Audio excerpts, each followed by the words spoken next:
Hi guys, welcome back to Living the Gandy Life. Today I want to give you guys just an update on our lives and everything that we have going on. We've had a lot of questions, just kind of wanting to get the scoop on, what's going on. So that's what this is today. I'm just going to fill you guys in. We've been a little MIA on social media and even on YouTube just because we've actually been pretty busy.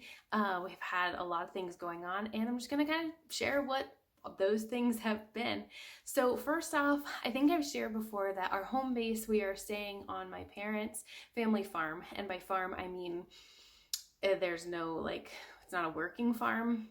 Once upon a time it was, but it's just a lot of land that we're staying on. So my kids have been loving this, of being able to, go on hikes and walks and go on mini bike rides and go, they're learning to mow the lawn with a riding lawnmower. So we've been putting them to work mowing the lawns, and we've just in general been doing a lot of work and help around. So they've been helping in the garden and doing some work over there, and we've also been helping just some family do some house projects around their house. So we've been kind of just instilling them just a good work ethic and just keeping them busy with things outside. Obviously, we've been doing some fun things as well, like setting up a big super long slip and slide and blow up pools and bike rides on bike paths and all around. So we've had a lot of fun and a lot of work all kind of jam-packed into these last couple of months. But I also want to share just some of the other things that have kind of kept us busy. So our home church from where we have moved from actually had their VBS, and so it is a phenomenal VBS. And it is just, I don't think anyone does it quite like our home church does it. So we spent 1 week of our summer vacation involved in that VBS. And I actually have on my shirt here from our VBS. It was called Zoomerang. And I can't see if you can see it, it says returning to the value of life. So in this particular VBS, we were learning that every single life has value, and that we are wonderfully and fearfully made by God himself. And so there are no mistakes, there are no whoopsies. God has made us exactly who we're meant to be. And so we went into a lot of truths, a lot of things that are heavy hitting and very pertinent in this particular time in history. And it was just a phenomenal VBS. My kids always look forward to it. So I work in it as a member of the church, and then my kids just partake in it as well. And it just ends up being a phenomenal week, and we love it every year. So that obviously took up pretty much 1 week of our summer. And then we also went on an extended, long weekend trip to Beach Mountain, North Carolina, which it sounds like you would be at the beach, but it's actually Beech, and it's in the mountains. So it's more on the western side of North Carolina, and it's around Grandfather Mountain. So we did lots of hiking. We hiked up and around Grandfather Mountain. They have a big, huge bridge that you can go up. I'm terrified of heights, but I managed to cross it walking very, very quickly across the bridge. But the kids loved it. They have a really good time being out hiking. Just lots of great sights and lots of great views when we did our different hikes.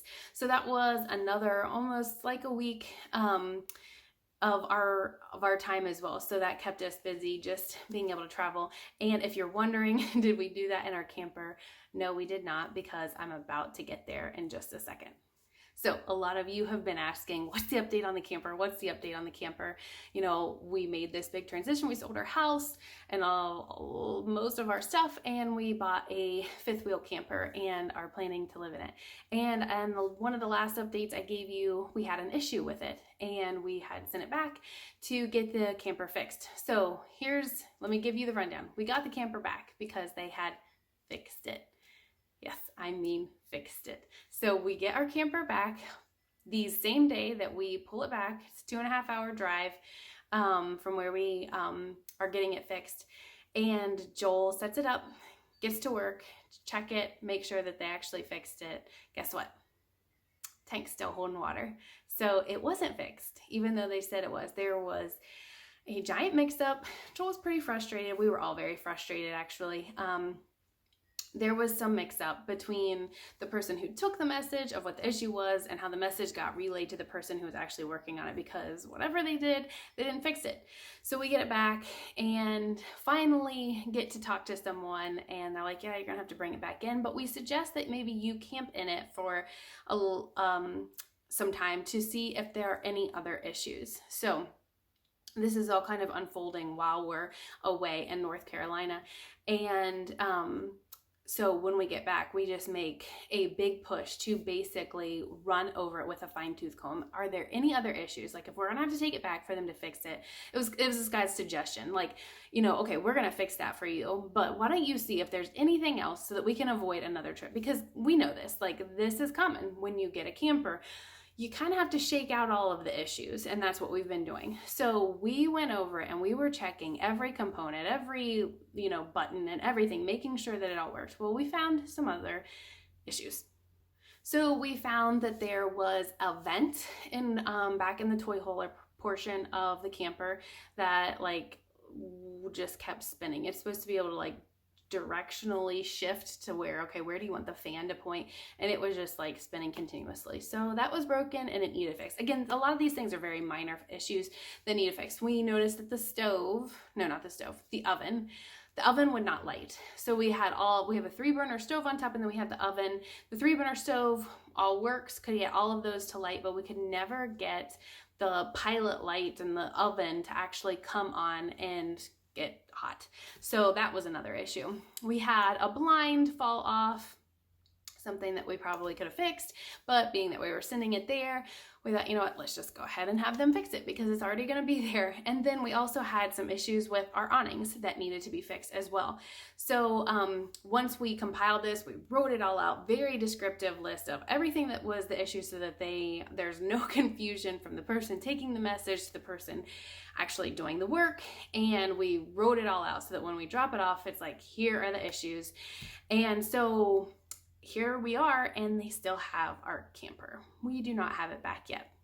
So what does that mean? You probably noticed that none of these surroundings are from my house. I don't own a house anymore. I don't have my camper. These are not things in my camper. We are still staying with my parents. We are incredibly, incredibly blessed to have my parents allow us to bunk with them for a little while longer while we're waiting to get our camper back. Honestly, I don't know how we would be able to do it if they were not willing to let us stay with them and crash in their house with them. They have been incredibly gracious, and we are beyond thankful that we have somewhere that we can go. We know a lot of times people aren't as fortunate. They would have to be staying in a hotel or, you know, crashing on friends' floors or doing lots of other things to kind of fill in the gaps while they're waiting for their camper. And we are just incredibly blessed to have our family be willing to let us crash with them. But because of this, because we don't have our camper, you know, I think I had shared with you guys in the beginning too that we had a lot of plans of things that we wanted to switch and change and make different, make our own in the camper. Well, we really haven't even had the camper on our property long enough to be able to work on it because we're always dealing with these other issues. So we have not been able to do a whole lot of changes and modifications to the things that we want to be able to do. Actually, I think the only thing that we have done up to this point is we have taken out, and I might have even shared this in the last update, but we've taken out the sliding door in our shower. And that was really the only thing that we were able to tackle before we had to take the camper back to be worked on. So obviously, what is this doing for our adventure? It is slowing us down. We are not taking off as fast as we would like to. We were not able to, take off and go to a different state and kind of hit all these places that have made like the top of our list. If we don't, our camper is our home, and if we don't have our home, then we really can't go on our adventure. We're kind of stuck here at our home base in Ohio. So that's what we're doing. We're just plugging away, trying to figure things out, trying to work out all the kinks and figure out, okay, well, what is next? So up to this point, we have not made any decisions as far as our next travel assignment. We don't have our home, so we don't really know where we're going to be able to go and sign Joel up for a travel nursing assignment. So we are kind of in limbo. So that's pretty much the update of what we have going on as far as working out all the logistics. But let me just say that we are really trying to work through the emotions of this process. You know, when we first started and did a lot of research, people were like, just expect things to go wrong. And so we really kind of started this process with the idea, okay, things are going to go wrong. Things are going to break. It's not always going to go as expected. And here's the kicker. We really just didn't think that these things were going to go wrong before we could even really get on the road. I mean, we really haven't even gotten to start this adventure, and we just have had issue after issue after issue, and it just kind of becomes disheartening. I will say this is certainly, this adventure is not for the faint of heart, because it just seems like we've had a disappointment after disappointment. And I know that this does not happen with everyone, which is great. I'm so happy for all those families who do not have to, deal with all of these logistical problems. So that's awesome, but it definitely is stretching us, to say the least. You know, Joel likes to use the analogy that he's getting called out on strikes and he hasn't even stepped up to the plate yet. And that's kind of how we feel. Like we're every time we get a little bit closer and a little bit closer and we accomplish one more thing, it's like, nope. It's like one step forward, 2 steps back. Like we just don't even really get the opportunity to set sail. So we've had lots of sleepless nights. We've had lots of discussions. And honestly, if I could think of one positive of this, is that it has stretched us in a way of our prayer life. I don't know how many times we are going to the Lord in prayer to take our concerns and our problems to Him, and just asking, one, for a clear-cut answer as to what to do, but also just for peace of mind, peace for our hearts, especially for those long sleepless nights. Our decision for this, radical lifestyle change was obviously preceded with a lot of prayer. We didn't want to do anything that wasn't in God's will for us. And it was just kind of, He opened one door and we would step through it, and He would open another door and we would step through it. And every time we were going to keep walking until He closed the door and was like, no, that's not for you. But that was the thing, is every door kept opening. So we just kept walking through and pursuing this dream of ours.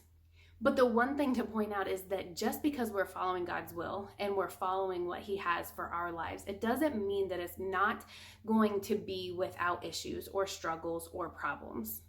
So one of our biggest personal hurdles through all of this has been, how can we find joy in the midst of all of these problems, in the midst of all this chaos, and in the midst of all of this unknown? Because in the end, our joy cannot hinge on the circumstances that surround us.